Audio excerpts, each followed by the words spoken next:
Assalamualaikum warahmatullahi wabarakatuh. Teman-teman, kalian sudah lihat belum? Mikel Sinaga dan antek-anteknya akan laporkan DPR, teman-teman. Ngapain sih ngelaporin DPR? Gegara DPR gak merespon laporannya, teman-teman. Dia mau lapor ke DPR, sama DPR nggak direspon. Ya gimana mau direspon? Laporannya nggak jelas, buktinya nggak ada, ya kan? Apanya mau direspon? Bukti nggak lengkap, bukti nggak konkret. Ini parah, teman-teman.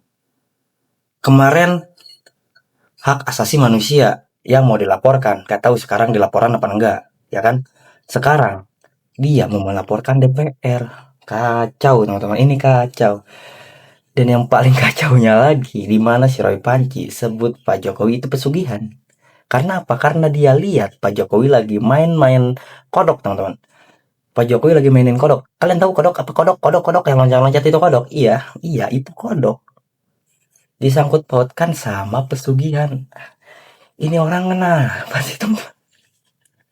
Ini orang kenapa sih si Panci ini, teman-teman? Dia ada aja tingkahnya. Kemarin bilang kalau misalkan benar ijazah Pak Jokowi itu asli, Pak Jokowi tetap jahat-jahat apanya? Jahat apanya? Kalau misalkan ijazah Pak Jokowi itu benar palsu, itu baru jahat. Membohongi kita, seluruh rakyat Indonesia. Ini kalau asli, dia sebut Pak Jokowi tetap jahat. Pusing, pusing. Oke, teman-teman, kita saksikan dan kita simak bersama-sama. Jangan lupa untuk klik subscribe di bawah, share kepada teman-teman kalian. Komen yang baik-baik, langsung saja kita cuplikannya. Wassalamualaikum, kita mulai. Masih menunggu para anggota DPR RI ya, para pimpinan DPR RI Pak Suban ya, Iya, para pimpinan DPR RI untuk hadir di persidangan. ya Iya. Jadi gini, pertama, terima kasih kepada teman-teman, baik media atau non-media, yang sudah membersamai saya. Itu pertama. Kedua, kenapa saya di pengadilan ini? Saya sedang menggugat para ketua DPR.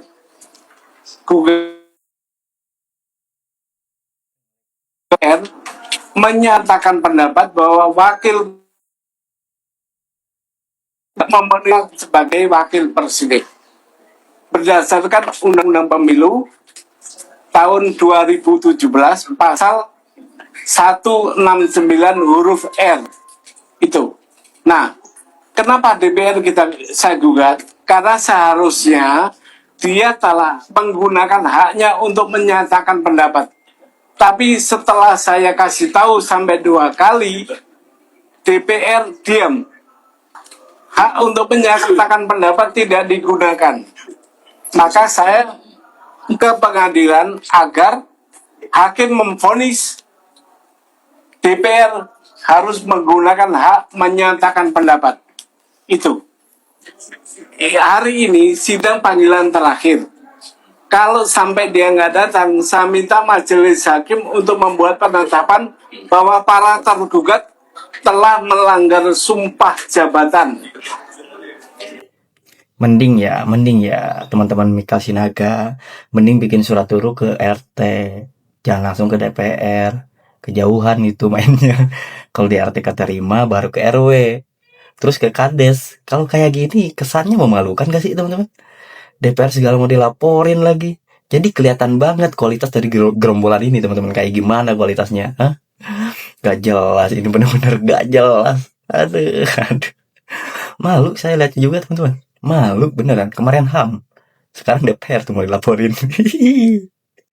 Karena kewajiban hukum sebagai ketua DPR itu dinyatakan dalam Undang-Undang MD3.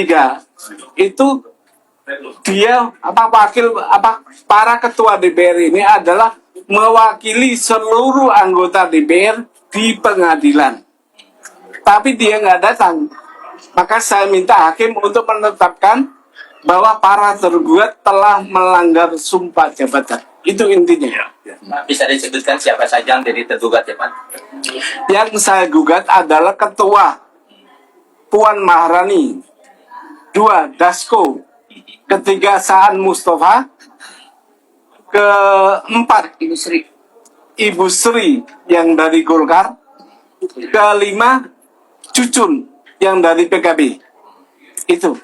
Pasal apa Pak yang dikenakan terhadap mereka Pak? Karena ini gugatan CLS, itu sifatnya itu meminta agar pejabat melaksanakan kewenangan yang diberikan kepadanya. Itu. Itu di pasal 20 kalau nggak salah Pak ya? Pasal 20H ayat 2 ya kalau nggak salah. Undang-Undang 45, betul nggak? Saya ini kebetulan nggak begitu hafal undang-undang, tapi ada alasan. Alah, alasan main laporin aja lu bisa. Bagian ditanyain undang-undang, jawab kayak gitu. Saya nggak terlalu hafal, saya nggak terlalu hafal. Saya ada bahwa DPR memiliki hak antara lain menyatakan pendapat, interpelasi. Nah, itu hak itu nggak dipakai. Padahal sudah saya kasih tahu melalui pemberitahuan atau notifikasi bahwa pelanggaran konstitusi sudah terbuka. Dan pemberitahuan itu juga dilakukan oleh Forum Purnawirawan TNI, tapi diabaikan. Makanya saya sebenarnya aspirasi ini harusnya disampaikan, tapi saya udah nggak kuat untuk demo di DPR, maka saya ke pengadilan. Enak adem. Nah gitu ya. Petitumnya apa sih Pak? Petitumnya hanya 2. Saya minta hakim memvonis bahwa anggota DPR melalui para tergugat ini harus menyatakan pendapat, menggunakan haknya untuk menyatakan pendapat bahwa wakil presiden sudah tidak memenuhi syarat sebagai wakil presiden. Itu. Nah, dari forum TNI juga udah memberitahukan itu. Kalau nggak salah udah 3 kali. Iya. Tapi diabaikan.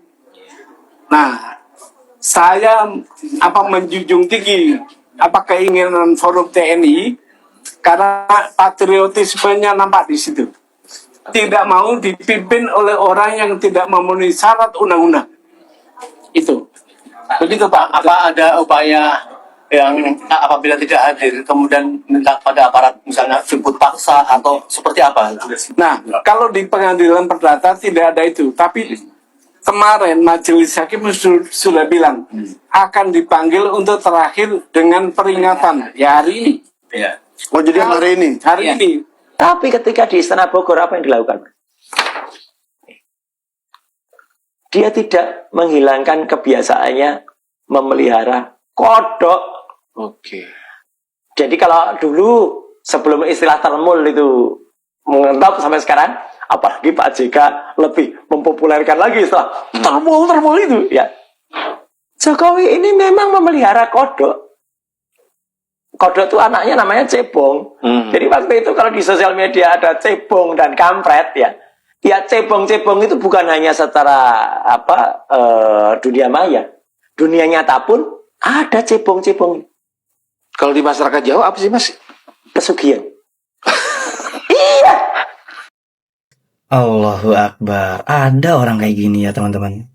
Dia ada gangguan gitu nggak sih? Gangguan apa kek? Sampai segitunya loh. Pak Jokowi suka sama kodok, disangkut pautkan sama pesugihan. Emang ada ya pesugihan yang pakai kodok? Saya nanya nih. Kenapa sih Pak Jokowi itu dipitnah terus? Ada juga yang bilang Pak Jokowi punya bunker di rumahnya. Di bawah tanah. Terus diminta kejelasan sama buktinya, nyatanya nggak ada. Bukti buat persoalan ijazah pun nggak ada. Kacau nih orang teman-teman. Jadi, apa sih yang dimau? Syarif Panci ini sampai semua kesukaan Pak Jokowi itu disangkut pautkan sama pesugihan, teman-teman. Aduh, apakah kalian gak tahu fitnah itu lebih kejam daripada pembunuhan? Set ini si Panci. Pesugihan itu artinya adalah hewan yang dipelihara agar orang itu sugih, orang itu kaya. Ini kan kepercayaan kuno banget zaman animisme dinamisme. Kalau mau kaya dalam kepercayaan kita sekarang ya berdoa, Ikhtiar ikhtiar, usaha. mohon pada Tuhan Yang Maha Kuasa dan berusaha. Tidak menggunakan lagi kayak gini. Bahkan yang lebih tradisional lagi Mas, ada yang kemarin sempat, kapan itu saya juga sempat cerita soal kenapa kulitnya begitu. Saya sebut itu efek dari bulus jimbung. Bulus jimbung itu kura-kura yang hidup di danau seputaran Surakarta itu ya. Yang kalau orang mau sugih, mau kaya, mandi di situ. Oke. Dan itu di dulu banget, dulu di danau itu ada kura-kura jimbungnya. Tapi sekarang Kok si Panci tahu teman-teman tempat sama cara pesugihan itu dia tahu? Apakah dia yang selama ini pesugihan teman-teman, bukan Pak Jokowi? Hah? Kok tahu dia syarat-syaratnya semua? Caranya mandinya di mana? Apa ini itunya? Parah si Panci ini memblender nih. sudah nggak pernah kelihatan lagi gitu. Mungkin ya sudah nggak ada gitu ya. Tapi artinya kepercayaan kayak gini ada. Kepercayaan memelihara kodok, biawak, ya. Kalau ini merpati oke lah ya, ini simbol kedamaian, simbolan ini oke. Tapi kalau kemudian kodok ini kata betul ini. Nah itu kan Mas Roy, tapi kan sudah jadi presiden, buat apa pesugihan? dia kan nggak bisa menghilangkan itu. Mas juga dengar kan? Ketika dia Istana Bogor, dia juga membawa bantal guling kasurnya juga kan. Itu memang ya nggak ada larangan. Bahkan orang Dawa itu juga kadang-kadang untuk mengamankan kamarnya, untuk mengamankan rumahnya, menaruh pari atau padi. Kebiasaan orang itu wajar, Panci. Orang yang udah benar-benar suka nih sama ini, sama bantal, sama kasurnya, di mana dia harus pergi dari kamar itu, dia membawa kasur sama bantalnya itu udah wajar. Itu wajar. Banyak orang kayak gitu, bukan orang yang sugih, orang yang pesugihan. Kok disangkut pautan sama orang pesugihan? Apakah orang yang benar-benar suka sama barang terus kemana-mana dia bawa barang itu, dia pesugihan juga? Bagaimana? Banyak orang yang suka sama boneka ini ketika dia merantau kerja sana. Bonekanya dibawa. Ya nggak apa-apa, itu bukan pesugihan. Buset. Iya. Di atas kap rumah itu orang Chinese juga punya kepercayaan itu dengan ada logo segi 5 dan lain sebagainya. Zaman dulu ada bayi dikasih peniti. Nah, kayak gitu atau rumahnya atau nanam apa gitu. Tapi kalau itu berlebihan atau lebay, ya repot. Ini scan ijazah asli. Oke. Ada watermarknya. Oke. Ada watermarknya. Kemudian ada emboss pada tanda tangan rektor. Oke. Clear banget. Kemudian ada juga watermark Universitas Gadjah Mada Mesir. Dan ini adalah ijazah asli mahasiswa yang lulus tahun 85. Dia memang bukan angkatan 80, bukan. Wah, dia angkatan sebelumnya. Ini di Wahyudi ini ya. Benar. Kalian tahu nggak bahwa jabatan si Roy Panci ini adalah dosen Universitas Media Sosial Indonesia? Mahasiswanya siapa? Yaitu Suara Rakyat, iNews, ILC, pokoknya media-media sosial di Indonesia lah.